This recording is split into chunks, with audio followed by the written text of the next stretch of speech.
ഇന്ന് മുതൽ നമ്മൾ പ്രീവിയസ് ക്വസ്റ്റ്യൻസിൻ്റെ ഒരു സീരീസ് സ്റ്റാർട്ട് ചെയ്യുകയാണ്. അത് 10th ലെവൽസിലെ questions and answers and explanations ആണ് നോക്കുന്നത്. LTC ട്രിവാൻഡ്രം 2024 ക്വസ്റ്റ്യൻസ് ആണ് നോക്കുന്നത്. താഴെ കൊടുത്തിരിക്കുന്ന ശരിയായ കാലഗണന ക്രമം എഴുതുക. ശരിയായ കാലഗണന ക്രമം ബി ആണ് ആൻസർ. ആദ്യം വരുന്നത് ചാന്നാർ ലഹളയാണ്. ചാന്നാർ ലഹള എന്നാണ് 1859. ചാന്നാർ ലഹള 1859. അടുത്തത് വരുന്നതെന്ന് വെച്ചാൽ മലബാർ കലാപമാണ്. 1921 മലബാർ കലാപം. അത് കഴിഞ്ഞ് വൈക്കം സത്യാഗ്രഹം 1924 മാർച്ച് 30. 1924 മാർച്ച് 30 വൈക്കം സത്യാഗ്രഹം. ക്ഷേത്രപ്രവേശന വിളംബരം 1936. അപ്പം വൈക്കം സത്യാഗ്രഹം 24 ചാന്നാർ ലഹള 1859, ക്ഷേത്രപ്രവേശന വിളംബരം 1936, മലബാർ കലാപം 1921. അത് ആറ്റിങ്ങൽ കലാപം 1821, അഞ്ചുതെങ്ങ് കലാപം 1697, ഗുരുവായൂർ സത്യാഗ്രഹം 1931, കയ്യൂർ സമരം 1941. അഞ്ചുതെങ്ങ് 1697, ആറ്റിങ്ങൽ 1721, ഗുരുവായൂർ സത്യാഗ്രഹം 1931, കയ്യൂർ സമരം 1941. അടുത്ത ക്വസ്റ്റ്യൻ താഴെ കൊടുത്തിരിക്കുന്ന പ്രസ്താവനകൾ പരിശോധിച്ച് ശരിയായവ കണ്ടെത്തുക. ശരിയായെന്ന് വെച്ചാൽ 1, 3, 4 ആണ് ശരിയായിട്ടുള്ളത്. പ്രവർത്തിക്കുക അല്ലെങ്കിൽ മരിക്കുക എന്നത് ക്വിറ്റ് ഇന്ത്യ സമരത്തിലെ മുദ്രാവാക്യം. പ്രവർത്തിക്കുക അല്ലെങ്കിൽ മരിക്കുക എന്നത് ക്വിറ്റ് ഇന്ത്യ സമരത്തിലെ മുദ്രാവാക്യമാണ്. 1948 ജനുവരി 20 ഗാന്ധിജിയുടെ നേരെ ഒരു വധശ്രമം നടന്നു.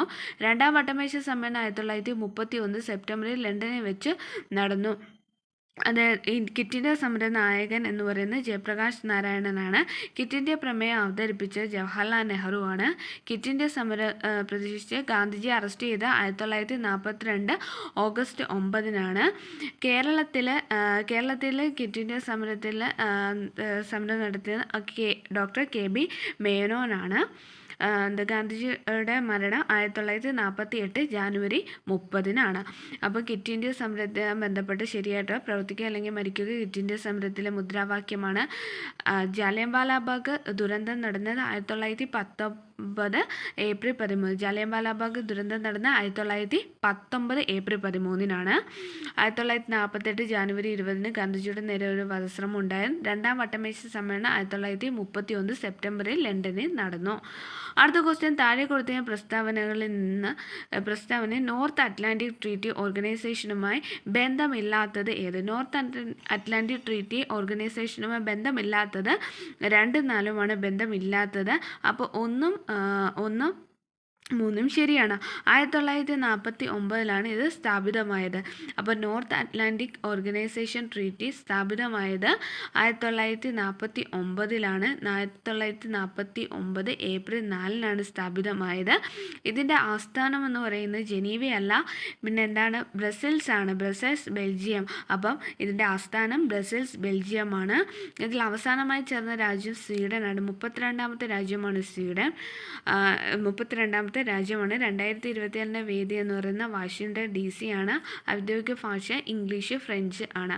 അപ്പോൾ നോർത്ത് അറ്റ്ലാന്റിക് ട്രീറ്റി ഓർഗനൈസേഷനുമായി ബന്ധപ്പെട്ട് 1949 ഏപ്രിൽ 4 രൂപീകൃതമായി.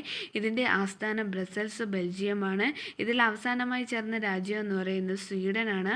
32ാമത്തെ രാജ്യമാണ് സ്വീഡൻ. 2024 വാഷിംഗ്ടൺ DCയിലാണ് വേദിയായത്. ഔദ്യോഗിക ഭാഷ ഇംഗ്ലീഷ്, ഫ്രഞ്ച് ആണ്. അടുത്ത ക്വസ്റ്റ്യൻ താഴെ കൊടുത്തിരിക്കുന്ന ജോഡി തെറ്റായ ജോഡി ഏത്? തെറ്റായ ജോഡി എന്ന് പറയുന്നത് 3 മാത്രമാണ് തെറ്റായ ജോഡി. ഇത് റോബോസ്പിയർ എന്ന് വെച്ച് Jacobian club. Robespierre Jacobin club ആണ്. അടുത്ത ക്വസ്റ്റ്യൻ ഏപ്രിൽ തിസീസ് എന്ന് പറയുന്നത് VA ലെനിൻ ആണ്. ഏപ്രിൽ തിസീസ് എന്ന് പറയുന്നത് VA ലെനിൻ ആണ്. റഷ്യൻ വിപ്ലവത്തിൻ്റെ സമന്വയ നേതാവാണ് VA ലെനിൻ എന്ന് പറയുന്നത്. അപ്പോൾ ഏപ്രിൽ തിസീസ് VA ലെനിൻ ആണ്. സ്പിരിറ്റ് ഓഫ് ലോ എന്ന് പറയുന്നത് തെറ്റായിട്ടുള്ളതാണ്.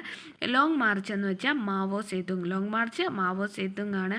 ചൈന 1949 ഒക്ടോബർ 1 ജനകീയ റിപ്പബ്ലിക്. 1949 ഒക്ടോബർ 1 ജനകീയ റിപ്പബ്ലിക്. അപ്പോൾ Robespierre Jacobin club, April theses Lenin, long march Mao Zedong, China 1949 October 1 ജനകീയ റിപ്പബ്ലിക്കായി. താഴെ കൊടുത്തിരിക്കുന്ന ഖാൻ അബ്ദുൽ ഗാഫർ ഖാനുമായി ബന്ധപ്പെട്ട് ശരിയായ പ്രസ്താവന ഏതൊക്കെയാണ്? ഖാൻ അബ്ദുൽ ഗാഫറുമായി ബന്ധപ്പെട്ട് ശരിയായ പ്രസ്താവനകൾ 4 പ്രസ്താവനകൾ ശരിയായിട്ടാണ്. അതിർത്തി ഗാന്ധി എന്ന പേരിൽ അറിയപ്പെടുന്നത് ഖാൻ അബ്ദുൽ ഗാഫർ ഖാനാണ്. 1988 ജനുവരി 20 അന്തരിച്ചു. 1987 ഭാരത് രത്ന ലഭിച്ചു. അപ്പോൾ 1987 ഭാരത് രത്ന ലഭിച്ചു. 1988 ജനുവരി 20 അന്തരിച്ചു. ഖുദായ് ഖിദ്മത്ത് ഖാർ എന്ന സംഘടന രൂപീകരിച്ചു. ഖുദായ് ഖിദ്മത്ത് ഖാർ എന്ന സംഘടന രൂപീകരിച്ചു. ചുവന്ന കുപ്പായക്കാർ എന്ന പേരിലും ഇതറിയപ്പെടുന്നു. ഖുദായ് ഖിദ്മത്ത് ഖാർ എന്ന് പറയുന്നത് ചുമന്ന കുപ്പായക്കാർ എന്ന പേരിലും അറിയപ്പെടുന്നു. അപ്പം ഖാൻ അബ്ദുൽ ഗാഫർ ഖാനുമായി ബന്ധപ്പെട്ട ശരിയായ പ്രസ്താവന ഏതൊക്കെയാണ്? അതിർത്തി ഗാന്ധി എന്ന പേരിൽ അറിയപ്പെടുന്നു. 1988 ജനുവരി 20 അന്തരിച്ചു. 1987 ഭാരത് രത്ന ലഭിച്ചു. ഖുദായ് ഖിദ്മത്ത് ഖാർ എന്ന സംഘടന രൂപീകരിച്ചു. ഖുദായ് ഖിദ്മത്ത് ഖാർ എന്ന് വെച്ചാൽ ചുവന്ന കുപ്പായക്കാർ എന്ന പേരിലും അറിയപ്പെടുന്നു. ആദ്യമായി ഭാരത് രത്ന ലഭിച്ച വിദേശിയാണ് ആരാണ്? ഖാൻ അബ്ദുൽ ഗാഫർ ഖാന്. വടക്ക് പടിഞ്ഞാറ് പ്രവിശ്യകളിൽ നിയമലംഘന പ്രസ്ഥാനം ശക്തമായി പ്രാപിച്ചത്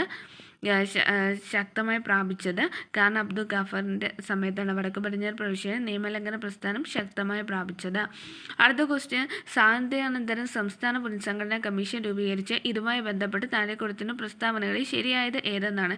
ശരിയായത് 1, 3, 4 ആണ് ശരിയായിട്ടുള്ളത്. അതായത് സംസ്ഥാന പുനഃസംഘടനാ കമ്മീഷൻ രൂപീകരിച്ചത് 1953 ഇത് ഷാ കമ്മീഷൻ എന്ന പേരിൽ അറിയപ്പെടുന്നു. ഇതെന്താണ്? ഷാ കമ്മീഷൻ എന്ന പേരിൽ അറിയപ്പെടുന്നത് തെറ്റാണ്. അപ്പം രൂപീകരിച്ചത് 1953 ഷാ കമ്മീഷൻ എന്ന് പറയുന്നത് തെറ്റാണ്. ഫസൽ അലി, HN കുഞ്ച്രു എന്നിവർ ഇതിൽ അംഗങ്ങളായിരുന്നു. അപ്പോൾ സംസ്ഥാന പുനഃസംഘടനാ കമ്മീഷൻ 1953 ഇതിൽ അംഗങ്ങൾ ഫസൽ അലി, HN കുഞ്ച്രു എന്നിവരായിരുന്നു. ഈ കമ്മീഷൻ്റെ നിർദ്ദേശപ്രകാരം ആദ്യം രൂപീകരിച്ച സംസ്ഥാനം ആന്ധ്രാപ്രദേശ് ആണ്. അപ്പം ഈ കമ്മീഷൻ്റെ നിർദ്ദേശപ്രകാരമാണ് ആന്ധ്രാപ്രദേശ് എന്ന സംസ്ഥാനം രൂപീകരിച്ചത് 1953 ഒക്ടോബർ 1 അടുത്ത ഭാഷാടിസ്ഥാന സംസ്ഥാന കോൺഗ്രസ് സമ്മേളനം, അതായത് ഭാഷാടിസ്ഥാന സംസ്ഥാനം വേണമെന്നുള്ള കോൺഗ്രസ് സമ്മേളനം നടന്നത് നാഗ്പൂരിലാണ് 1920 അതായത് സംസ്ഥാന പുനഃസംഘടനാ നിയമം നിലവിൽ വന്നത് 1956 അപ്പോൾ എന്തൊക്കെയാണ് പഠിച്ചത്? സംസ്ഥാന പുനഃസംഘടനാ കമ്മീഷൻ രൂപീകരിച്ചത് 1953 എന്നാൽ നിയമം നിലവിൽ വന്നത് 1956 ഫസൽ അലി, HN കുഞ്ച്രു എന്നിവർ ഇതിലെ അംഗങ്ങളായിരുന്നു. ഈ കമ്മീഷന്റെ നിർദ്ദേശപ്രകാരം ആദ്യം രൂപീകരിച്ച സംസ്ഥാനം ആന്ധ്രാപ്രദേശാണ്. എന്നാൽ ഷാ കമ്മീഷൻ എന്ന് വെച്ചാൽ 1977 ജനതാ പാർട്ടി ഗവൺമെൻറ് അടിയന്തരാവസ്ഥ കാലത്ത് കടന്ന അധികാര ദുർവിനിയോഗത്തെക്കുറിച്ച് അന്വേഷിച്ച കമ്മീഷനാണ് ഷാ കമ്മീഷൻ എന്നാണ് 1977 ജനതാ പാർട്ടി ഗവൺമെൻറ് അടിയന്തരാവസ്ഥ കാലത്ത് നടന്ന അധികാര ദുർവിനിയോഗത്തെക്കുറിച്ച് അന്വേഷിച്ച കമ്മീഷനാണ് ഷാ കമ്മീഷൻ എന്ന് പറയുന്നത്. അടുത്ത ക്വസ്റ്റ്യൻ, താഴെ പറയുന്നവയിൽ തെറ്റായ പ്രസ്താവനകൾ ഏതെല്ലാമാണ്? ഇവിടെ തെറ്റായ പ്രസ്താവനകൾ എന്ന് പറയുന്നത് 1, 3 എന്നിവയാണ് തെറ്റായ പ്രസ്താവന എന്ന് പറയുന്നത്. അളകനന്ദ, ഭഗീരഥി എന്നീ നദികൾ ദേവപ്രയാഗിൽ വെച്ച് കൂടിച്ചേരുന്നു. അളകനന്ദ, ഭഗീരഥി എന്നീ നദികൾ ദേവപ്രയാഗിൽ വെച്ച് കൂടിച്ചേരുന്നു. അടുത്ത ക്വസ്റ്റ്യൻ എന്ന് പറയുന്നത് ഇന്ത്യൻ മഹാസമുദ്രത്തിലെ സമുദ്രജല പ്രവാഹം ഏത്? ഇന്ത്യൻ മഹാസമുദ്രത്തിലെ സമുദ്രജല പ്രവാഹമാണ് അഗുൽഹാസ് പ്രവാഹം. ഇന്ത്യൻ മഹാസമുദ്രത്തിലെ സമുദ്രജല പ്രവാഹമാണ് അഗുൽഹാസ് പ്രവാഹം. മൊസാബിക്ക്, അഗുൽഹാസും ഇന്ത്യൻ മഹാസമുദ്രത്തിലെ സമുദ്രജല പ്രവാഹമാണ്. മൊസാബിക്കും അഗുൽഹാസും. അടുത്ത ക്വസ്റ്റ്യൻ, താഴെ പറയുന്ന ശരിയായ പ്രസ്താവനകൾ ഏതെല്ലാമാണ്? ശരിയായ പ്രസ്താവന 1, 4 ശരിയായ പ്രസ്താവന. ഇന്ത്യൻ സ്റ്റാൻഡേർഡ് സമയം ഗ്രീനിച്ച് സമയത്ത് 5.5 മണിക്കൂർ മുന്നിലാണ് സത്ലജ് സിന്ധു നദിയുടെ പോഷക നദി. ഇന്ത്യൻ സ്റ്റാൻഡേർഡ് സമയം ഗ്രീനിച്ച് സമയത്ത് 5.5 മണിക്കൂർ മുന്നിലാണ് സത്ലജ് സിന്ധു നദിയുടെ പോഷക നദിയാണ്. ഉഷ്ണമേഖല ചുഴലിക്കാറ്റുകൾ അറ്റ്ലാന്റിക് മേഖലയിൽ എന്തു പേരിൽ അറിയപ്പെടുന്നു? ഉഷ്ണമേഖല ചുഴലിക്കാറ്റുകൾ അറ്റ്ലാന്റിക് മേഖലയിൽ ഹരിക്കെയിൻ എന്ന് അറിയപ്പെടുന്നത്. കൊല്ലം മുതൽ കോട്ടപ്പുറം വരെ നീണ്ടുകിടക്കുന്ന ദേശീയ ജലപാതയാണ് NW3.